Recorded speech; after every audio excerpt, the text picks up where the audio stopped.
Good evening, everyone, and welcome to the University of Nottingham PGCEi webinar. My name is Helen Swaropoulos. I'm the Admissions Manager at Stafford Global, and joining me this evening all the way from the UK is Dr. Alison.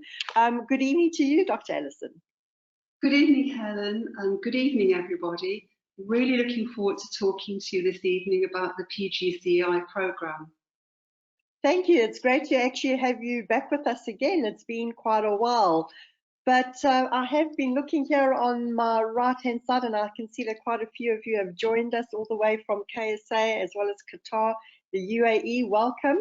How we are going to present the webinar this evening is I'm just briefly going to introduce you to Stafford Global, and then I'm going to hand you over to Dr. Alison, who's going to take you through the program.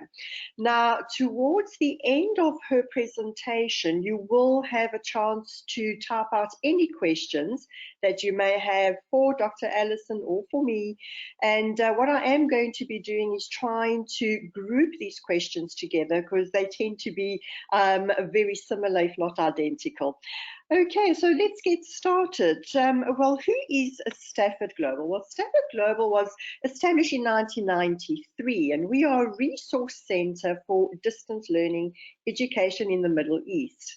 Now, we are currently the resource centre for 6 UK universities, one of which is the University of Nottingham.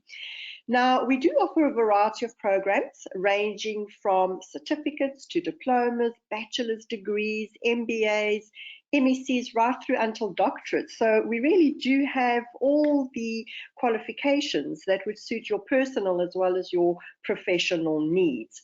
Now, the fact that you're here with us this evening means that you have been in touch with one of our experienced academic consultants, and our function is to assist you throughout the entire application process, make sure that you get that very important unconditional offer, and we do also provide some administrative local support.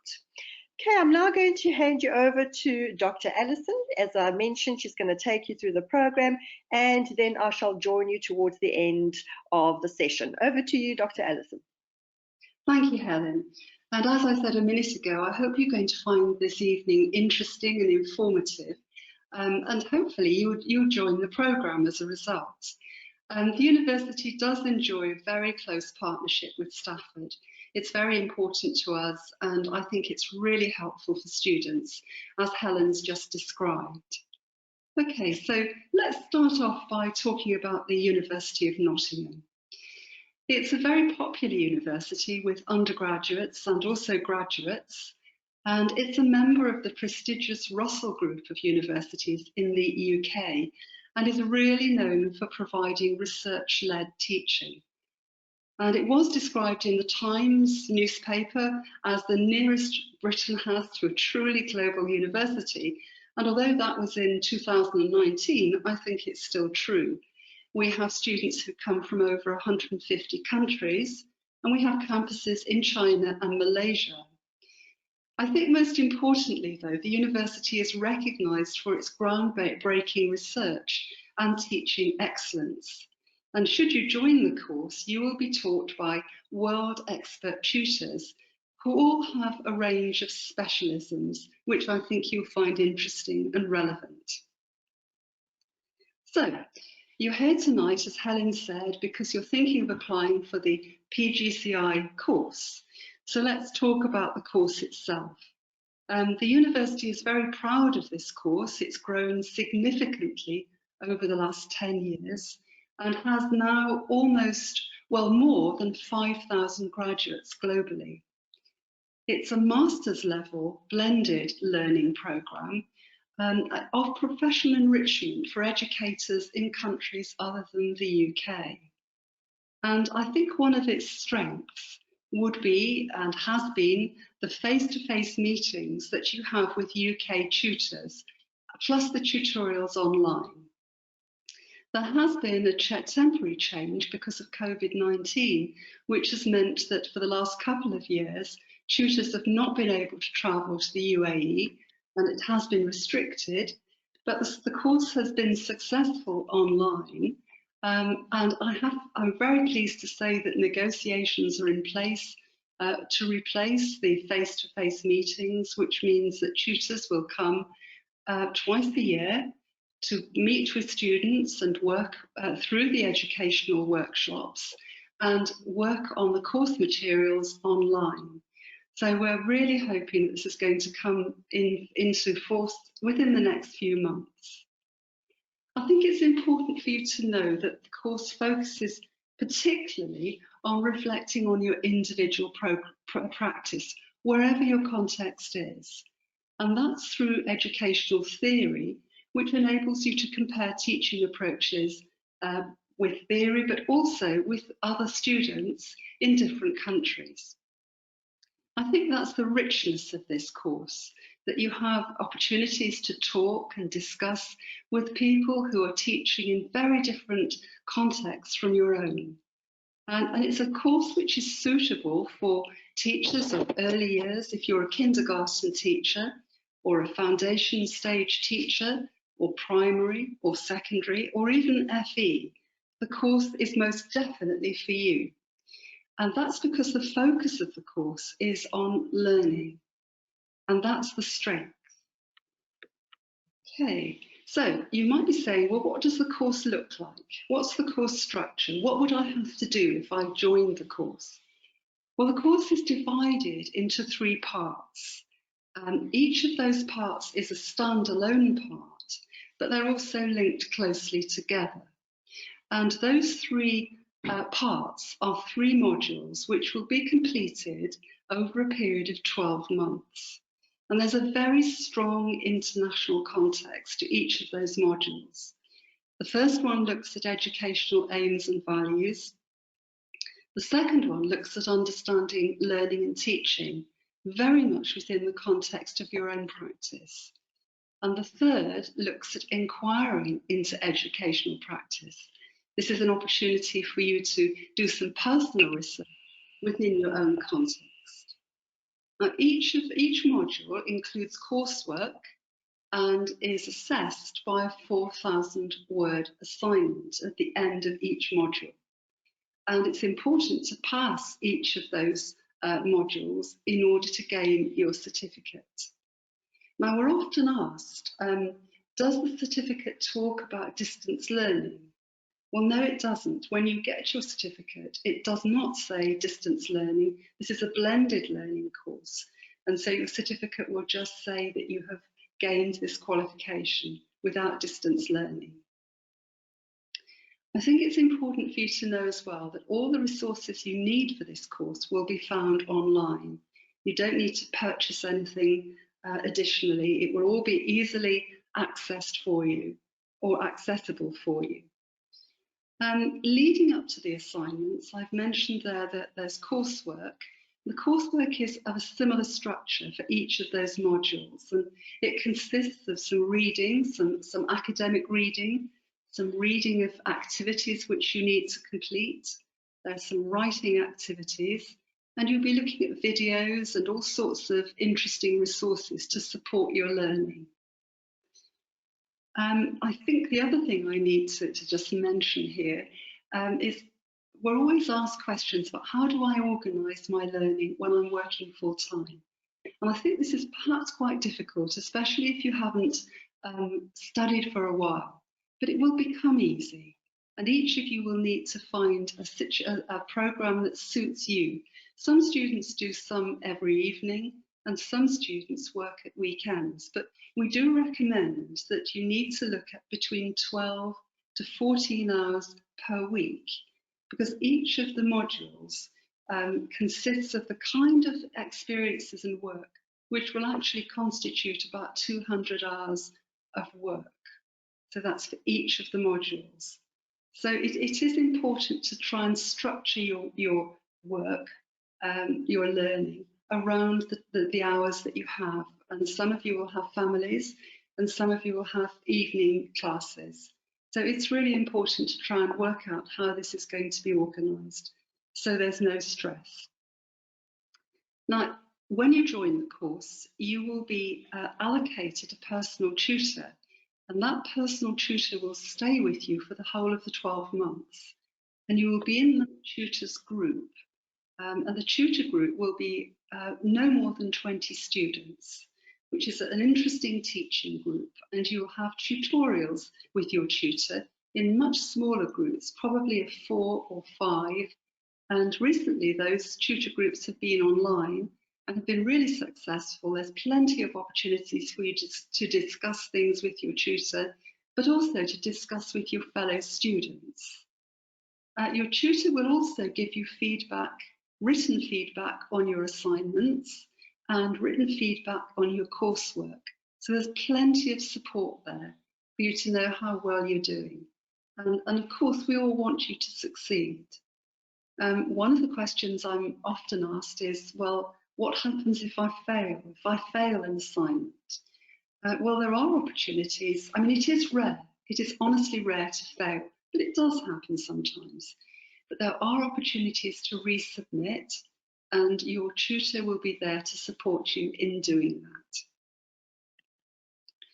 So the credits gained from marks of 53, which is the pass mark or above for the assignments, can be used when the course is finished by you towards an MA in education, or an MA in special needs, or an MA in educational leadership and management at the University of Nottingham. Many students do this. You don't have to do it immediately, but you do have that opportunity. If you pass the course, if you pass the PGCEi course, you have an immediate access to a master's degree. And again, if you go on to do a master's, all the materials and learning resources are there for you online. And as with the PGCEi course, you'll have individual tutor support and group discussions online. It's a very positive offer on completion of the PGCEi course. So, what are the entry requirements? Just let me go back, sorry. Yeah, it's okay. I thought I'd missed something out, I haven't. The entry requirements, the university expects that you will have a bachelor's degree with at least a second-class honours or equivalent, or an approved professional qualification, which is equivalent to a second-class honours degree. Now, Helen mentioned the academic consultants at Stafford. They will be really happy to help discuss with you what your qualifications are and whether your qualifications mean that they would be equivalent to a second-class honours degree. And that's really helpful if you choose to ask those questions. One of the key things, however, is that if English is not your first language, you will need to achieve an IELTS academic, and I stress academic, qualification with a 6.5 minimum and no less than 6.0 in all the 4 elements of speaking, listening, reading and writing. That's quite important that it's an academic IELTS. Okay, then you should be an established educator. What do I mean by that? Well, I mean that you could be a class teacher, you could be a teaching assistant. And we also feel it's important to stress here that we have had many students who are not established class teachers or teaching assistants, but are actually volunteering in a school on a very regular basis.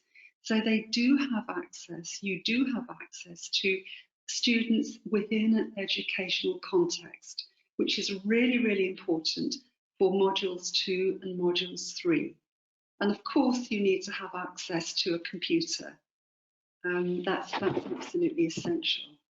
And I think I need to encourage you here that non-standard applications will be considered by the university on a case-by-case basis. So please don't be put off applying because you're not a class teacher, you're not a teaching assistant currently. You know, those applications will be considered very carefully if you're looking at something slightly different. So, how to apply? Well, you need to currently collect a collection of 5 or 6 things to put together. You need a transcript of your degree and proof of your academic status. You need one reference. That can either be an academic reference or it could be a work-related reference. And you need to make a personal statement. This is really important, of approximately between 500 and 700 words, which is not very long. So it's really important within that personal statement to show your enthusiasm for learning and your enthusiasm for applying for the course. So please remember that personal statement is really important. Also remember on your detailed CV that it's important to put all things on it. They don't have to be particularly related to education. Anything which you've done in your life which is interesting and shows what you're doing as a person that might be very interesting. Please put that down on your CV. You'll also need a University of Nottingham application form and a copy of your passport and proof of English, which I've just described. So currently, this may seem a long way away, but we're currently beginning to accept applications for October 2022, when we hopefully are hoping to resume our face-to-face course in the UAE. It's a very popular course and places are limited. So although October 2022 may seem a very long way away, if you are interested in this course, I would highly recommend that you start to put your application together as soon as possible.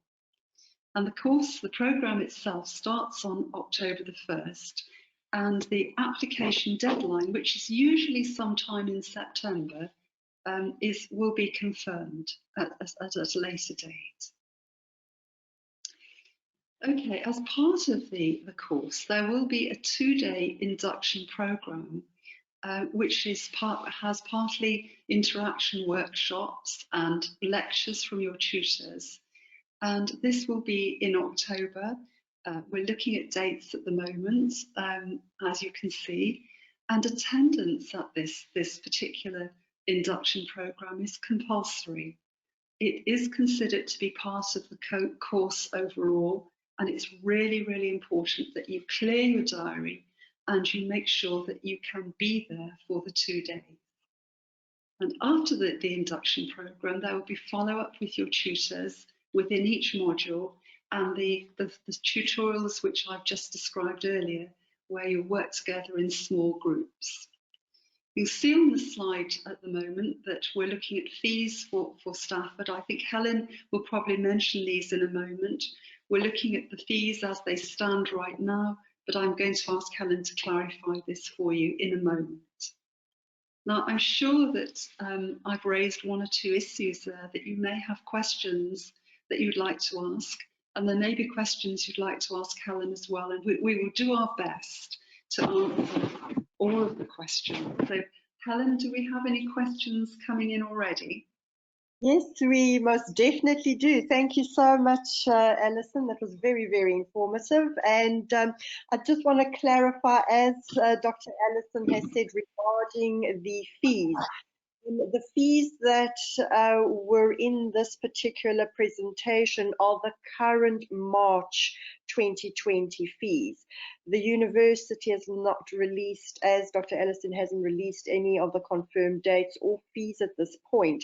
However, please do get in touch with us at Stafford Global, and we'll give you some guidelines as to when you can expect the fees to be released. Okay, all right, so let us quickly get into some of these questions. We do have a question from Hera. She's got a bachelor's degree in electrical engineering and has completed 55 credit hours of a master's degree from Sweden in engineering. She now wants to obviously move her career into teaching and wants to know if she might be eligible for the program. I would say absolutely yes, Hero. It sounds like you'd be just the right sort of candidate for this program, And I guess your bachelor's will be part of that requirement that we need you to have. So yes, I think absolutely. It may be that you need to have proof of English. If English is not your first language, it may well be, I don't know. But yes, I think absolutely this programme is for you. Super. And I just want to also add there that Ahira, we will be able to get in contact with you because there are quite a few other aspects that you may need to meet in order to get into the program. So we would love to see your CV as well as some of your academic documents, and our academic consultants will be able to guide you as to what you require to do in order to meet all the entry criteria. Okay. Good. And very, very quick question here also, and this is actually quite a popular question, is I do understand that the workshops are mandatory. Give us a basic guideline as to what is covered in these sessions. Yeah, it's a really good question. We try really hard to not cover the materials which you'll be working through in modules 1, 2 and 3. But we try to do things which will be complementary to those modules. And we spend time looking at things like academic writing, because many people have not done any academic writing for a while. And we try to cover the areas that the university requires in terms of academic writing and academic reading. We look at theories of learning, because you'll be coming across that as part of the programme. We look at areas that for example, plagiarism and referencing, these are all key things that you need to know about when you start to write at an academic level. And the university has high expectations. And so we try to ensure that during those first 2 days, we cover those areas. So nobody is going to be surprised or worried when you start to work through the modules. So it's a kind of complementary programme to what you will be doing. But there are lots of opportunities during those 2 days for you to meet other students and talk to each other and start to network, so that although you're working online alone, and much of the course requires you to do that, it's also really, really important that you have other people to talk to during the course, other students, as well as your tutor. It's very supportive, but it's also meant to be really academically challenging, so that you're sharing ideas at a high level. I hope I've answered that well enough. Perfect. Okay, so another question that has come up is, in the event that I do start with a UAE cohort and I happen to emigrate, what will happen to my studies? Well, fortunately, because it is a distance learning programme as well as a face-to-face programme, it really doesn't matter where you are in the world. You can still continue with the programme. You know, as long as you have access to a computer, as I said earlier, you will be okay. And the course, if it becomes face-to-face again, which we hope it does, there will be 2 opportunities to fly into the UAE and meet with your tutor and other colleagues and fellow students face-to-face. So you don't have to be based in the UAE permanently to be part of this course. Good. And this is an interesting question. Why or do you not assess candidates in the actual classroom like some other qualifications that are out there? I think we'd all like to do that. We certainly would be very interested, but the programme is not designed that way from the University of Nottingham's perspective, because it would mean a very different kind of organisation for tutors, and that's why we don't do it. So the programme is not based in classrooms. It does not give you qualified teacher status because of that. It is therefore an academic programme which gives you a qualification which goes towards that. And no one's asked that question yet, Helen, have they, about qualified teacher status? But it usually comes. That's actually It's actually, there's about 3 or 4 that have actually asked that question, so I'm glad that you brought it up. But yes, how do I go about getting my QTS is basically the question asked. Yeah, well, Stafford will give you, I think this is okay to say this, isn't it, Helen? A lot of advice about how to go about that in the UAE. If you were to work in the UK, you would be able to do a separate practical assessment to go alongside this qualification, the PGCEi, to make the practical side of that equivalent to gaining your QTS. Do you want to say anything about how it works in the UAE, Helen? Well, yeah, we'll be able to actually give the applicants individual advice, because it also does depend on the individual circumstances. So we will be able to get in touch with you, everyone that is with us this evening.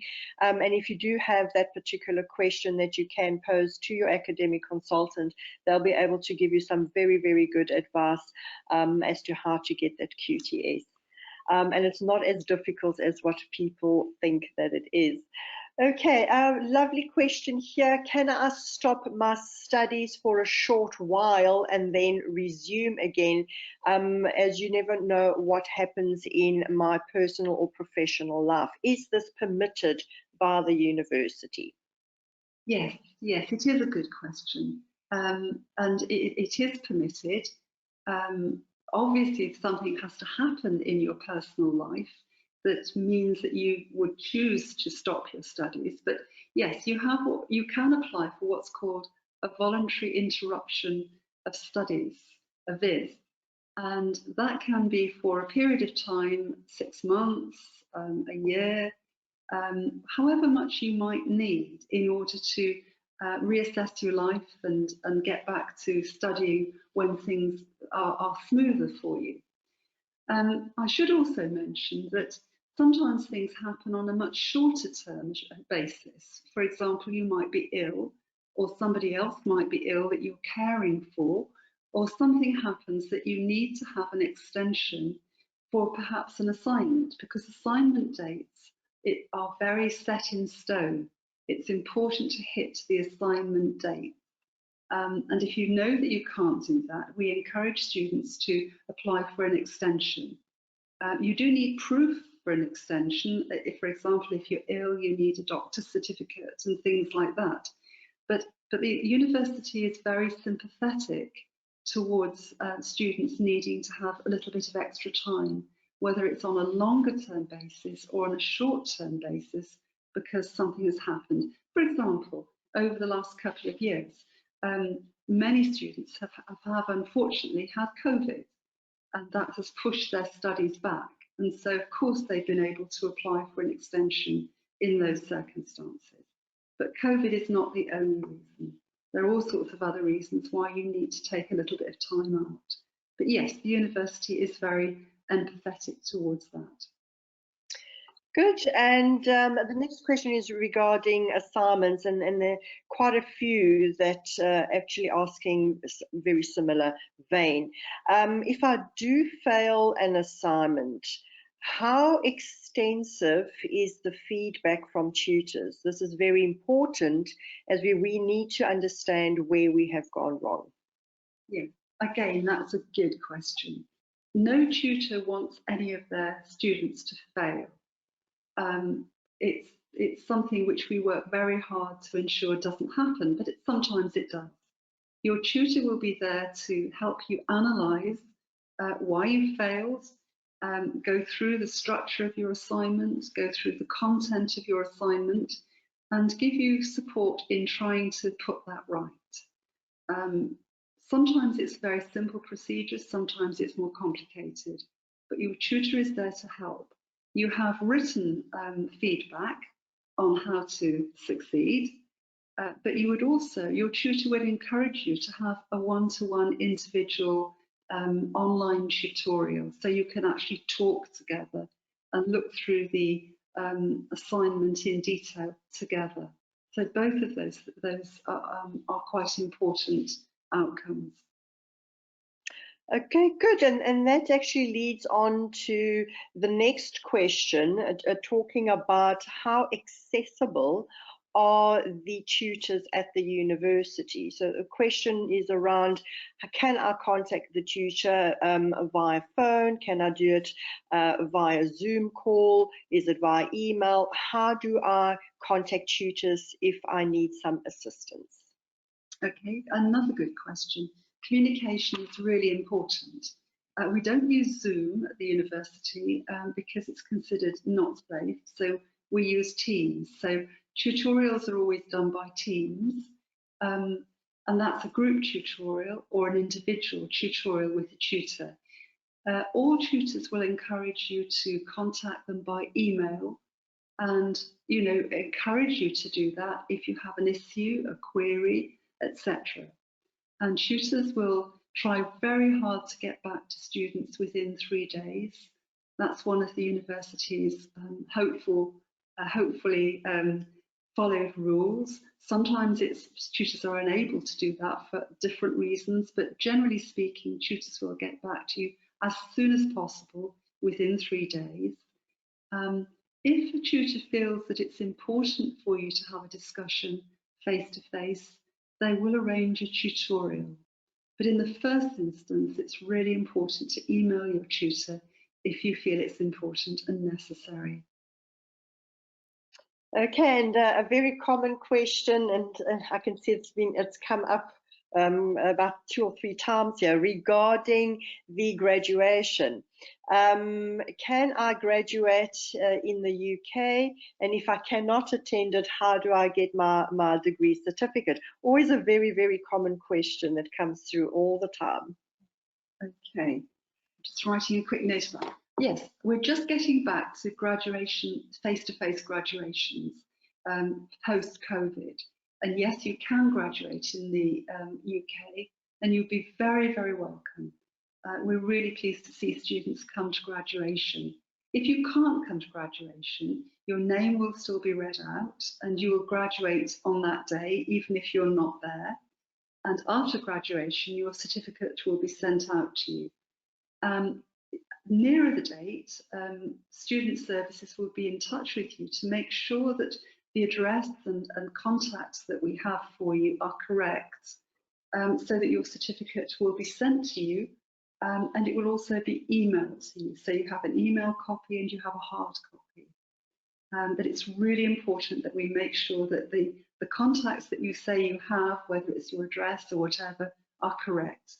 But student services contact you much closer to graduation to make sure that that is all in place. Okay, and the next question is, you mentioned that we should dedicate at least 12 hours a week to the program. If I dedicate more than 12 hours a week, is there a possibility for me to complete the program in less than 12 months? Well, I suppose in theory, yes, but in practice, we don't encourage that because the programme is designed for 12 months, and each of those modules are carefully calculated with certain timings between them in order for you to read in depth through the coursework and write in depth. So it would be very difficult to do that in less than 12 months. Occasionally, a student has been allowed to do that for different reasons, and I have had a number of students who have done that, but have found it very difficult. It's part of the university policy to make sure that students have enough time to be able to really get into work on a course in depth, and that means reflecting in depth, not rushing through the course. And it's very important as well that you spend the time with your fellow students, and that means that you're all working within the same modules at the same time, so that you have really high quality discussions and debates about what you're doing. So it's not to be recommended. Okay, and there are quite a few questions regarding the IELTS or meeting English requirements. So I'm just going to quickly mention here, it is very important to get in touch with us at Stafford Global, and we'll be able to advise you as to how to meet that English requirement. There are various ways of meeting it. However, we do like to chat to you individually because it also does depend on the individual qualifications that you may have. So that is very important to actually discuss this with your academic consultant. So do get in touch with us as early as now so that we can advise you if you do require to do any formal English assessments, and this will give you the time between now and October to actually fulfill that particular requirement. Okay, and a question from Heidi. I'm working as a part-time reading teacher in a preschool at the moment. I do require this qualification as I want to become a homeroom teacher in international schools, which is what they require. Am I eligible? Okay. Sorry. Yes, continue. Continue. Okay, Heidi, that's a good question. And yes, you are eligible. You know, being a part-time teacher means that you do have contact with students. As I said earlier, you could be a class teacher, you could be a TA, etc., etc. You could also be a volunteer, but a part-time teacher does make you eligible. Yes, and I can see that the qualification would certainly support you for your future work. It's a good question. I would also like to just add to that question. Sometimes we're asked as well, you know, I'm an online teacher. That's what I do. Am I eligible for the course? And yes, I would say yes, you are. You know, we have students currently who are working in China and Brazil, and they are online teachers working with students online. So that they are also eligible to be part of this course. If that's you, and you haven't asked the question, yes, you are eligible too. Thank you. Absolutely. That is one of the requirements of the program, is to have some kind of access to a classroom. And as Dr. Alison has said, it could be on a volunteer basis, part-time, or even online teaching. So again, do get in touch with us and we'll be able to give you some guidance on that as to how to meet that particular requirement as well. And here's an interesting question for you, Dr. Alison. What modules do you teach? And are you the one that is going to teach all 3 modules? Yeah, that is a really good question. There are two answers to this. If we were doing an online course, as we are now, I spend most of my time with my 20 students. And the course itself is designed for you to work through those modules yourself. It's very structured, and there's lots of reading and lots of independent work going on. But at the same time, you are my students, and therefore I'm your teacher, and I'm looking after you, and we are having discussions and input from me online. If we move to face-to-face, where we would see you twice a year, you would see both myself and other tutors would be sharing some of the teaching face-to-face with the whole group, but then during the 2 days, I would be teaching my group. So yes, I would be doing that teaching, and the other tutors would be teaching their group of 20. Along the same lines, because we feel it's very important that we have continuity across tutor groups, and we make sure that that happens. Yeah, good question. Good. And I can see that Derek has actually come in a little late into the presentation, so I'll just quickly answer his question. The question is about, does it actually state online distance learning on the degree certificate? And the answer is categorically no. You get the exact same degree certificate as if you were doing it on campus. So it does not state online distance learning at all. Okay, and Interesting question regarding the tuition fees. All right, so let me just actually answer that one. The question is, are there any scholarships or grants provided? Derek, as you came in a little bit later, the fees that we currently have is for the March intake. Fees have not been released for the October.